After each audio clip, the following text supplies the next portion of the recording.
Welcome back to another episode of Rock Boys Football. Dan Lanning and the Oregon Ducks heading on the road Saturday night in Happy Valley against Penn State.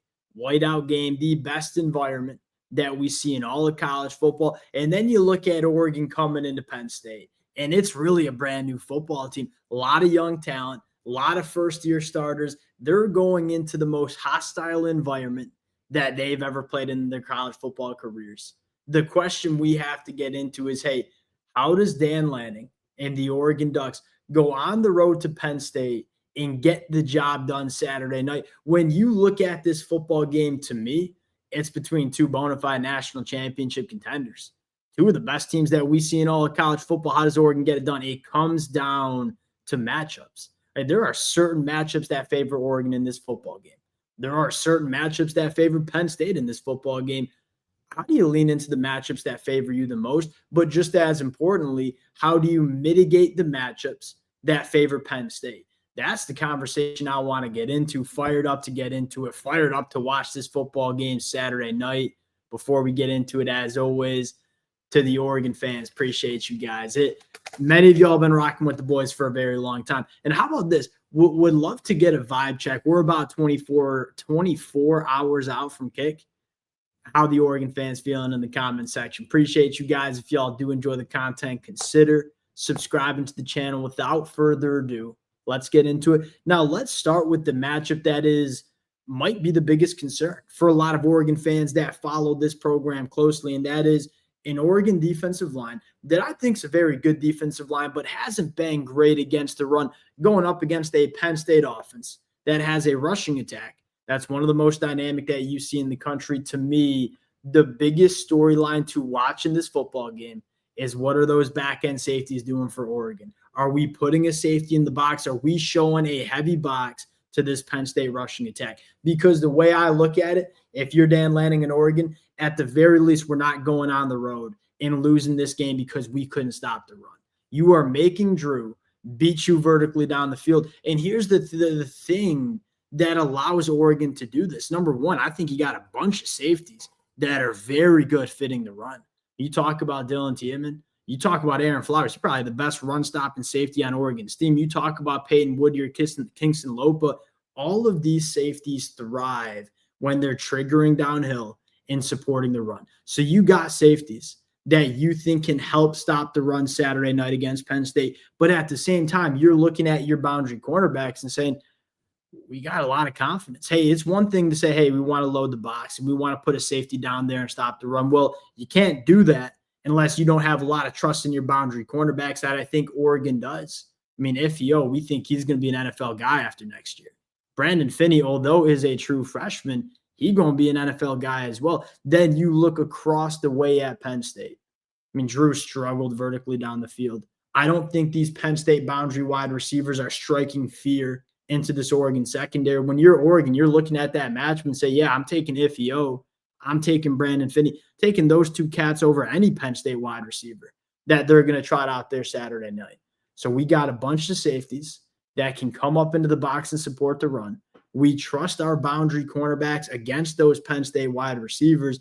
I think you're going to see a lot of heavy boxes from this Oregon defense and say, hey, we're going to do everything we can to stop this Penn State rushing attack and make Drew show us that he can burn us vertically down the field. Because when you look at Penn State, it's not just this year. Like, go back to 2024 as well. And Drew has not exactly shown opposing defenses that he can beat you vertically down the field. There's a bunch of buzz that Penn State fixed their pass catcher problem.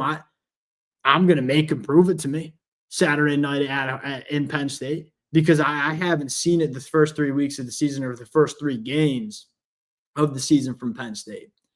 I think if you're Dan Lanning, you're going on the road saying we got some safeties that can support the run. We got some boundary cornerbacks that we trust on the outside. We're going to make Drew show us that he can beat us vertically down the field if we put our safeties into the box.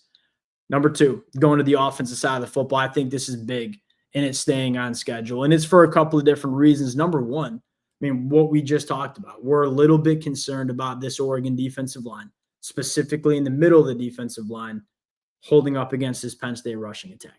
Well, what's the best way that you can protect your defensive line, especially the depth of your defensive line, don't make them play a ton of football. Can Oregon go out there on offense and stay on the football field and control the time possession? This is something that people don't talk enough about with Oregon, because historically, we always talk about how explosive Oregon is on offense. And look, they're still explosive in 2025. Ain't nothing really changed. But one of the things we love about Oregon is how multidimensional, how complete they are on offense. They can be efficient too. Dante Moore is completing 70% of his passes. Oregon has the ability to run the football. If you are concerned about Penn State grinding down your defense, don't let them. Have your offense stay on the football field. Now, it's easy to say, hey, we want to stay on the football field. More importantly, how do you do it? You got to stay on schedule. You don't want to find yourself in these second and third and long situations for a multitude of different reasons. Number one, it's going to be loud Saturday night. It's going to be a hostile environment. It's very difficult on those second and third and longs to hold up in pass protection. Number two, look at the defensive coordinator that Penn State has, Jim Knowles. He loves to be aggressive, especially on second and third and longs. He likes to send those exotic blitzes. We haven't seen a ton of it from Penn State so far. You best believe for this game, Penn State has some looks that Oregon hasn't seen on film yet. You want to stay out of those situations. You want to continue to bring the best out of Dante Moore. Keep putting him in those manageable situations. You look at Oregon, one of the things I love the most about them, they don't take negative plays. Dante Moore is being sacked on 1.2% of dropbacks. That's one of the best in the country. They're converting on 54% of their third down plays because they're always in third and manageable. They're never in these ugly third and long situations. You want to protect your two new tackles? Stay out of those third and long situations, because if you're living in third and long on the road against Penn State with those edge rushers, with that defensive coordinator and Jim Knowles, not where you want to be. All right, let's talk about X factors. A couple of names that I think could be very, very important for Oregon's success Saturday night. Kenyon Sadiq. I still don't think people realize how good this cat is. I think the Oregon fans realize it. I don't think many other people realize how good Kenyon Sadiq is. Why is Kenyon Sadiq going to be so important in this football game? Really, for a couple of different reasons. What he does in the run blocking department is a massive, massive benefit to Oregon. He's the best run blocker in the country when it comes to tight ends. Number two, and more importantly, I think Penn State's really good on the boundary. I mean, you look at A.J. Harris and company, they got some boundary cornerbacks that are going to make it difficult to push the ball down the field and attack the boundary. I look at the Penn State linebackers. They're really good, right? They ain't no shot at these Penn State linebackers, but what do they like to do? They like to fire downhill. They like to be aggressive towards the line of scrimmage. I'm looking at some of those read option plays, or RPO plays, I should say. They're looking at some play action stuff and saying, if we can get these linebackers creeping in, firing downhill, well, we got Kenyon Sadiq over the middle of the field. And if you can get the football to Kenyon Sadiq in space, he's really, really dynamic, and he's really, really hard to bring down. And he will straight up run away from defensive backs in the open field as well. One of the fastest players on this Oregon offense. I'm looking at it and say, hey, maybe this is not the game where DeCorian Moore goes for 200 yards, because he's going to see a lot of really good boundary cornerbacks in this one. But I'm looking at Kenyon Sadiq going up against some backers, going up against some safeties, and say, hey, that might be the matchup that favors us the most in this football game. Kenyon Sadiq on offense, my big X factor. How about this one? X factor on defense. Give me Aaron Flowers. Everybody's talking about Dylan Tiemann. I would argue Aaron Flowers might be just as good. Maybe that's a stretch, but I think Aaron Flowers has been really good for Oregon so far in 2025. And I'm looking at it and saying, hey, we want to fit the run and we want to stop the run. Aaron Flowers and his ability from that third level to come downhill and be active in the run game is going to be massive, right? We talk about it. If Oregon can stop the run in this football game, I firmly believe that Oregon's going to win. But I'm not sure if I have a ton of confidence in just this Oregon defensive line to smother the run game. I got too much respect for the Penn State backs. Got too much respect for the Penn State offensive line. Too much respect for the Penn State offensive coordinator and Coach K, who I think can dial it up in the run game. We're going to need a little bit more if we're Oregon on defense. We're going to need our safeties to be really damn active, stopping the run. If you can do that, if you can somehow slow down this Penn State rushing attack and put the game on Drew's shoulders and put the game in the Penn State wide receivers' hands, I think you like where that game goes for Oregon. So I think you're better on the boundary. I think you got cornerbacks that can deal with these Penn State wide receivers. Key stat in this game, I'm going to give you two.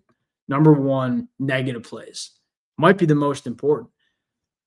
How many times can Oregon win on first and second down with negative plays? What I mean by that is, all right, it's 1st and 10, and we get a TFL from Mateo, you putting them in 2nd and 12. And forcing Penn State to be in these down and distances where they need to throw the football, where they need to drop back and throw, because it does two things. One, it makes Penn State run an offense that they're not all that comfortable doing. Number two, it lets you activate the best edge rushing duo in the country, which I firmly believe resides in Eugene, Oregon. If we could put them in these obvious passing situations, number one, we like our chances to cover their pass catchers, but number two, we get to unleash Mateo Yu and Tatum to go get after Drew. And look, I think Drew's a solid quarterback, right? I don't think he's elite. Been very vocal about that, but I think he's solid. What he's not great at is dealing with pressure and getting himself out of trouble. So if you allow Mateo Yu and Tatum to pin their ears back and really impact the passer, I think that could be a monster storyline in this football game as well. It really comes down to Oregon playing the game the way they want to play it. Because if Penn State's sitting in 2nd and 6, and then they're sitting in 3rd and 2, and then they're moving the chains and they're staying on the football field, and Terrence Green and Tyon Gray, they got to play more snaps than you would like them to play, that Penn State probably winning this football game. But if you can get them behind the chains and you can put it on Drew's shoulders to go out and win with these wide receivers that I don't think are better than Oregon's cornerbacks, that's the game that looks like the game that Oregon wants to play. I don't know if that totally made sense. That kind of game is the way Oregon wants it to look. That's what it comes down to. How does this football game look? Can Penn State stay on the field and run the football? Because if they can, Penn State's probably winning this game. But if Oregon can do a good job stopping the run, getting them behind the chains, forcing Drew to win from the pocket, I think that favors Oregon. Going to be a good one. There's a reason the spread on this one's 3.5 points. Appreciate you guys rocking with it. We'll break it down Saturday night. If y'all do enjoy the content, consider subscribing to the channel, and we'll talk to y'all later. Peace.